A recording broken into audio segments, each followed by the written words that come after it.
יש הרבה מחירים שאנחנו משלמים במיינסטרים שאנחנו נמצאים בו היום, שאני לא חושבת שאנחנו יודעים לאמוד. לא ידעתי על כמה דברים זה משפיע עד שקיבלתי שבט.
אז מהו חופש בעצם?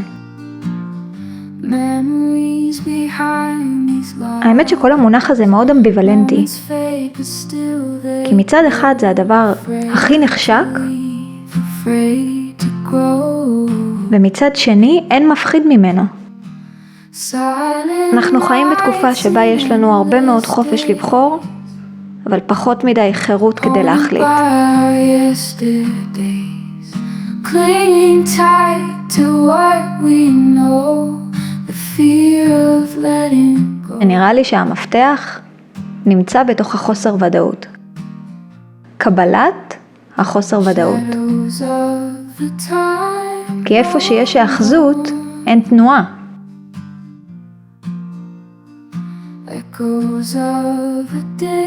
כשאתה לא סומך על עצמך שאתה תתמודד עם מה שיבוא, אז בעצם כל הזמן אתה באיזושהי חרדה קיומית.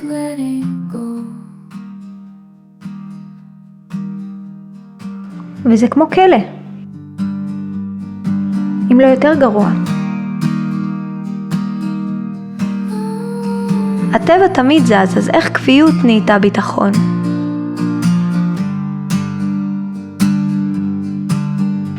כולם רוצים חופש, אבל כשהוא מגיע, האם חירות מנהלת אותנו, או פחד?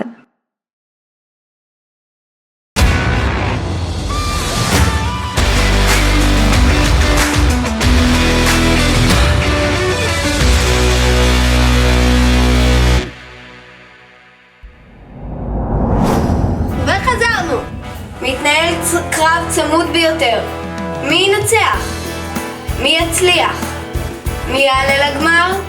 ומי יפשל בדרך. כשהיינו ילדים, דיברנו את העולם שאנחנו רואים סביבנו דרך משחק. קבוצה מספר 1, כתומי הברזל. ושם יצאה האמת שהצליחה להיאמר רק בצחוק. קבוצה מספר 2, צמח ים. וסיפרה סיפור שלם על הרובד שלא נאמר בקול. על האלמנטים שמחלחלים לאט לאט בבגרות, צמח ים בכישלון אדיר, והופכים לסוהר הפרטי של כל אחד מאיתנו. הם האלופים החדשים. אחרי הפרסומות. מה יהיה? מי ינצח? מי?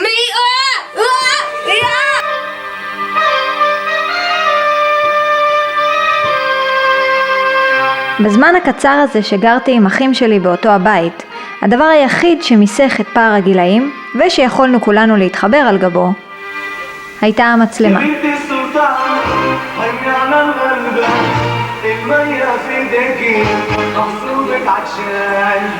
אני בעיקר שמחתי על תחושת השייכות, תשומת לב והזמן המשותף שלנו ביחד.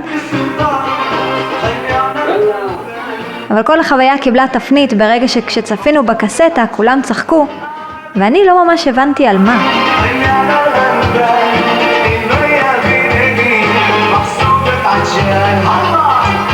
ושם לחצתי ידיים עם הפחד שהולך לנהל אותי מהיום. האם ההפסד גרם לכם לחוש קצת בחוץ תשמעי, אני לא יודע... אנשים מסתכלים עליך אחרת. אני לא מסתכלת עליי ככה. כעבור כמה שנים החלטתי שאני עולה לבמה למרות הפחד. שנמאס לי שכל מסיבת כיתה כולם רוקדים ואני יושבת בצד אפופת בושה. החלטתי שהפעם אף אחד לא יצחק עליי.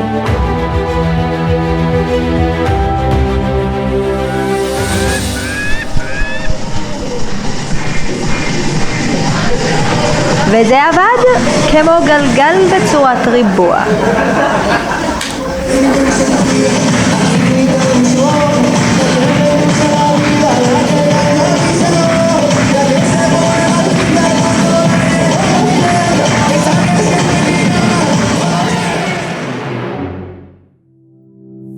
בהיותך לוזר, כאילו אנשים מזהים אותך ברחוב? תשמעי, כשאת אומרת לוזר, זה באמת הפסד בתחרות הזאת. ליהנות ממה שבאמת יש לך. שנהנים, והקטע הזה שבעצם כיף. אני מאמין שאנחנו יכולים להכאיב או להפסיד או לנצח. הקבוצה שלי לא באמת, גם אם מפסידים וגם אם מנצחים, זה באמת להצליח. בלה בלה בלה בלה. מה בלה? האמת שזה הפריע לי. הערך שלי תלוי בתגובה או בי. הייתי נערה, ילדת פנימייה שרק רוצה להכניס תנועה על התקיעות שבתוכה, גם אם לא כדי להצליח. אז למה אני נותנת כל כך הרבה משקל לתוצאה? אז עליתי לבמה. שוב, אני מנסה לשנן את הבית שלי ומגלה שאני בכלל לא זוכרת אותו. גל חום מתחיל לעטוף אותי. הנה זה עומד לקרות שוב. הברכיים מתחילות לרעוד. תתרכזי, אני אומרת לעצמי. עכשיו את נבחנת. הפחד פתח לך את כל הערוצים לקליטת מידע, ומה שתבחרי להגיד לעצמך עכשיו יצרב. אין איום. הכל מסביב זאת תפאורה.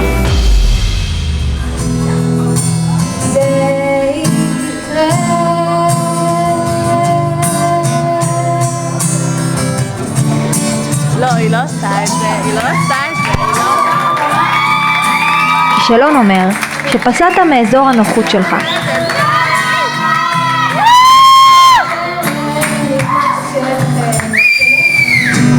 היא לא רצינית. שהיית מוכן להיות חשוף ופגיע.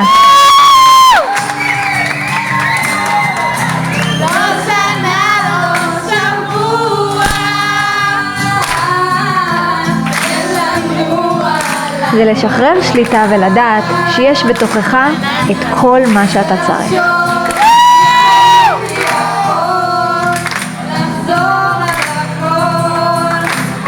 וברגע שהמחסום הזה נפרץ פעם אחת, הפעם הבאה כבר הרבה פחות מפחידה.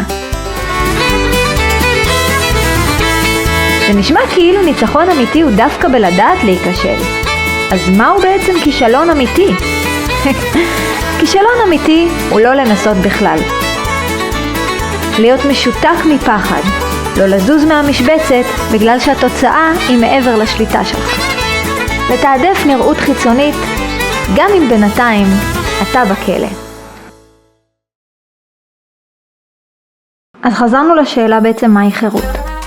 חירות זו בעצם היכולת לקחת החלטות שנכונות לי תוך הקשבה עצמית, וחופש זה פשוט הפוטנציאל. מגוון האפשרויות הקיים אם תרצו. מה שאומר שההחלטה המנוהלת על ידי פחד היא לא יכולה להיות מתוך חירות. תודעת הפחד היא כמו שקע, שאליו ניתן לחבר כל מניפולציה שהיא. חוקים חברתיים הם יותר מנגנון שליטה מאשר הגנה. וכשהשליטה ניתנת למישהו חיצוני, המחיר הוא קודם כל החירות. כי חירות אמיתית היא לקחת שליטה אמיתית מבפנים. איך מפסיקים לפחד? ככל שיש יותר אפשרויות, יש פחות פחד. ותמיד יש עוד אפשרויות.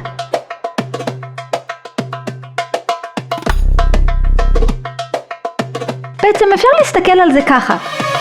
כשחוסר הוודאות מפסיק לאיים, האפשרויות פשוט נפתחות. וכשהפחד לא שולט יותר, פתאום רואים כמה הוא קטן. יותר מהכל, שווה לך לעשות את הבחירות הנכונות, כי כך תוכל לחיות חיים שמותאמים לך.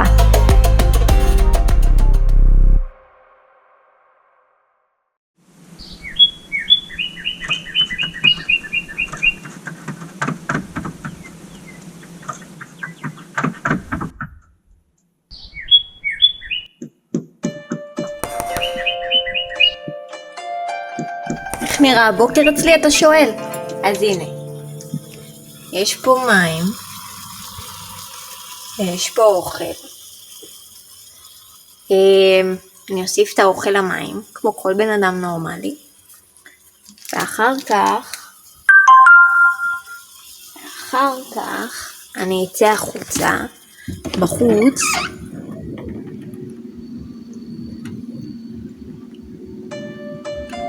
כזה, יש לי שכנים, אז אני הולך להגיד שלום לשכנים שלי, עם האוכל ביד כמובן, כדי לא לבזבז זמן. בעולם שבו אנחנו מחפשים ביטחון, ודאות ויציבות דרך שליטה, הטבע דווקא מלמד משהו הפוך. יציבות אמיתית היא לא באה מבחוץ, אלא מהידיעה הפנימית שיש בך את היכולת לנוע עם כל מה שיגיע. איפה רינת? בוא נלך לחפש את רינת. לפני שקניתי את הקרוון, כולם, 100 מתוך 100 מהעולם, אמר לי, עזבי, זה לא בשבילך, ואת לא יודעת למה את הולכת, ואת לא תחזיקי שם שבוע, אנשים שלא מכירים אותי. ונראה שהיא או לא התעוררה עדיין, או שהיא עושה משהו, והיא לא מזמינה אנשים הביתה. הנה, כולם הולכים ומתעוררים. בוקר. וואלה. באתי לפגוש מישהו מהצבא, מהעבר, זה שעובד איתו, פגש אותי עכשיו 3 דקות ושמע רק את המילה קרוון מזווית האוזן, אמר לי, עזבי, תשמעי לי, מתה הללת, תשמעי לי, זה לא בשבילך. אני חושב שזה אחת הרצות הקשות ביותר, לחיות חיים שהם לא רגילים כמו כולם. מעלה שאלה חשובה, אם אנחנו חיים, כשאנחנו חיים סביב הבנק, סביב החובות, סביב להקים ולרכוש ולאסוף. מרוץ העכברים. כן, האם זה שאלה נהדרת. אני חושב שכל אחד בכל גיל יכול לשאול את עצמו, אם אלה חיים שהוא באמת רוצה לחיות. לחברה יש כוח ואנחנו משתמשים בו לא נכון. אתה חושב שהניצחון ישנה אתכם בעתיד? כאילו כן, ניצחנו בתחרות הגמר של להקפץ אותה, אז אני באמת חושב שנצליח בעתיד. ואתה חושב ששאר חברי הקבוצה עזרו לך להצליח, או שאתה עשית את כל העבודה לבד? טוב, ברור, בקבוצה זה חברים, זה לא רק מנהיג, אבל... לא, תגיד שהם לא עזרו לך. ואתה חושב שיהיו עוד ניצחונות בעתיד? ברור, אם זה תלוי רק... לא, תגיד שאתה לא יודע. אני לא יודע. אתה חושב שהניצחון שינה אתכם בתור קבוצה, ומהיום ואילך זה יהיה שונה?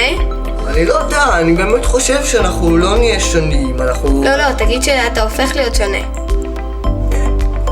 סליחה, מה זה הרעיון הזה? בחרתי לי איזה כמה חבר'ה שאני כאילו כיף לי איתם, ואנחנו עוברים ביחד. חושבים, כן, בגשם הבא לאן עוברים ומה עושים, ואני מראה להם מקום והם מראים לי מקום, עד שבסוף אנחנו מתקשרים על איזה מקום של אחד מאיתנו. שבועות היום. אנחנו מחר במפגש דרך באספנות, ועכשיו עושים ארוחת חג. אבל מה זאת אומרת בחורף? למה בעצם לא להישאר בחורף? ספציפית, המקום שעליו אנחנו עומדים הולך להיות שלולית ענקית. זהו, יש לך פליי, פשוט תשאיר. אני פעם נקברתי, כאילו שאני באה לצאת והאוטו נחנק ונחבא. אמרתי, טוב, אני אשן על השלולית, מה אני אעשה? ומזג אוויר למחר, כדי לראות אם זה הולך להשתפר או שזה הולך להיות יותר גרוע, ומסתבר שמחר הולך להיות יותר גשום מהיום. אז חזרתי להם את זה, אמרתי, טוב, אני אנסה לקחת רוורס, ואם לא אלך אני אשים קרש, אבל הלך, עשיתי רוורס ויצא, כן. בשבט אמיתי כל אחד בא לידי ביטוי דווקא בשוני שלו, ולא, אתה לא אמור להזדקות על האותנטיות שלך כדי להשתייך.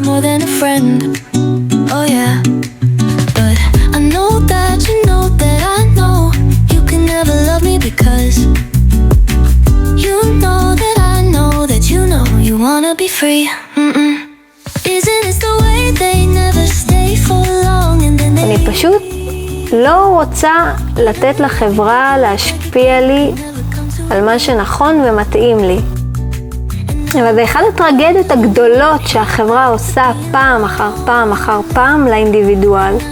היא מפרקת את האינדיבידואל כדי לבנות קולקטיב.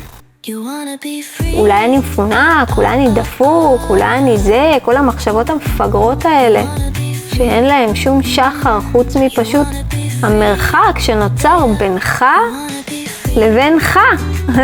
שזה כאילו נשמע הכי מגוחך.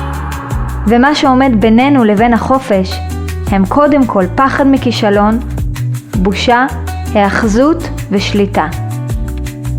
כשבטבע עצם הניסיון הוא כבר הבטחה ליציבות. אני יכולה לספר לכם שרק דרך הטעויות ורק דרך להיות בחוסר נוחות, אני בעצם בחנתי את עצמי בכל המצבים האפשריים. מלמדים אותנו לפחד להיחשף כשההיחשפות היא שורש השייכות. אין דבר מסוכן כמו לקחת את הבחירה הבטוחה. זה מה שגרם לכל הטיסה נגד הקרוונים והמוטורונים. האנשים פשוט מאוד התנחלו במקומות, לקחו את זה מקום ציבורי, למקום שלהם, וזה גזר. למה? למי שייך את האדמה? בדיוק, גם אני לא שייך. למי שייך את האדמה? איזה גזר? האדמה? יותר מדי הרגילו אותך לחוקים. הריבוע הזה, אני קניתי אותו מהעירייה. איפה שאתה עומד, אתה בשטח, שכח רגע אחורה. תראי לי מסמך. מהאבן, בעירייה רשום. בעירייה, מהאבן עד האבן. גברת, אם אין לך הוכחה לזה, את יכולה להגיד מה שאת רוצה. אני נכנס לאזור הזה מכיוון שאין לך הוכחה. אתה עומד בניגוד לחוק, הפעם עליך. תראי לי את החוק. קודם כל החוק זה הענפה הזאת שם. אני מאוד מבקש ממך, תקחי את הדברים ותלכי. עיוני, איזה דברים יש לי כפרה עליך. יש לי את שני האבנים האלה. אוטו. הם ממוסמרים לרצפה כרגע. אלה הדברים שיש לי. האוטו לא שלי, נשמה שלי. אני רק נמצא באוטו. האוטו הוא חלק מי שם את הדברים האלה? איזה דברים? שממוסמרים לרצפה. לא, אין דברים ממוסמרים לרצפה. את אמרת. אף פעם לא יודע איך תסתדר. אתה יכול לחשוב אולי צעד אחד קדימה, אבל לא 10. גם כשאתה מתכנן, תמיד צריך לאלתר, תמיד צריך להסתדר איכשהו. אתה כאילו מתרגל שוב ושוב על לקבל את המציאות בדיוק כמו שהיא.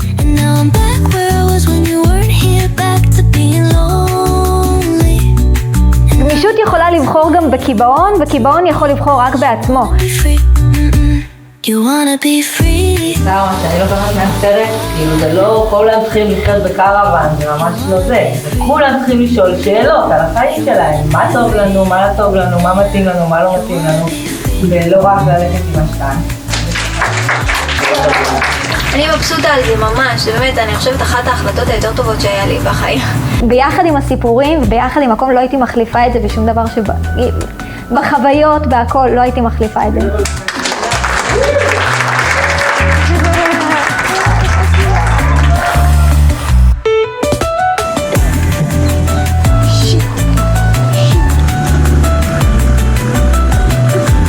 יואו, אלוהים, צריך פה ג'יפ כדי להיכנס למקום הזה. אספלט! כן, גם זה קורה.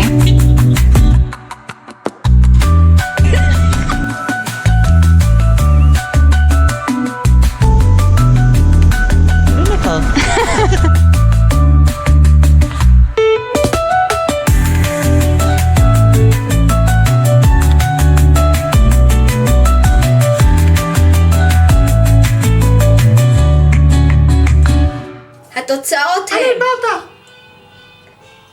בסבי. אך לפני זה? פרסומת החסות. 65% החליטו. לא רגע. תחלק את זה לשניים רגע. 60%